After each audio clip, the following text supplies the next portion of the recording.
আমার প্রতিবেশী সুনীল কর্মকার উপমহাদেশের একজন স্বনামধন্য, উনি বাউল সাধক ছিলেন। জালাল খাঁর খুব কাছের সেই ভক্ত বলতে জেনে এসছি সুনীল কর্মকার আমাদেরই লোক, আমাদের ময়মনসিংহের লোক, নেত্রকোনার লোক, বাংলাদেশের লোক। শুধু তাই নয়, ভারত বাংলার লোক সুনীল কর্মকার, তাকে আমরা আজকে হারিয়ে ফেলেছি। উনি আসলে মূলত একটা প্রতিষ্ঠান ছিলেন। এই সারা বাংলাদেশে হাজার হাজার তার অনুসারী রয়েছে।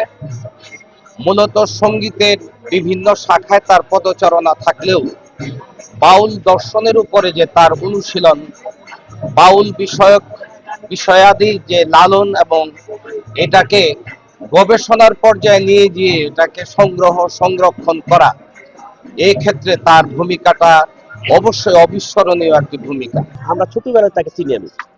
আমার বাড়িতে প্রোগ্রাম করেছেন, অনেক জায়গায় উনি প্রোগ্রাম করেছেন। ময়মনসিংহ শহরে যে কালুসার মাজার, সেখানে সে উপদেষ্টা ছিলেন। আমাদের মনোনয়ন ভাই ছিলেন, সেখানে ছিলেন। সারা বাংলাদেশে উনি একজন সব মানুষের তারকাশী। আজকে আমাদের সামনে চলে গেছে, আমরা দুঃখিত। দাদা খুবই অমায়িক একজন মানুষ ছিলেন এবং মানুষের কথা খুব ভাবতেন এবং সাদা মাটা জীবনযাপন করতেন। আমরা গায়ক সবসময় অনুপ্রেরণা হিসেবে ওনাকে দেখতাম। তো দাদার ইচ্ছা ছিল, আমাদের কাছে যে ইচ্ছাটা উনি প্রকাশ করেছেন সেটা হচ্ছে যে ওনাকে সমাহিত করা হয়েছে। উনি একদিন খুবই রাত্রে গান করতে করতে অনেক কান্না করা শুরু করলেন। তো জিজ্ঞাসা করলাম, করার পরে উনি বললেন যে আমাকে সমাহিত করা হোক। সেটা হচ্ছে আপনার গৌরীপুর উপজেলা কলতাপাড়া একটা জায়গা আছে, ওই জায়গাতে ওনার নিজের জমি আছে, এখানে ওনাকে সমাহিত, ওনার ইচ্ছা অনুযায়ী এখানে সমাহিত করা হচ্ছে।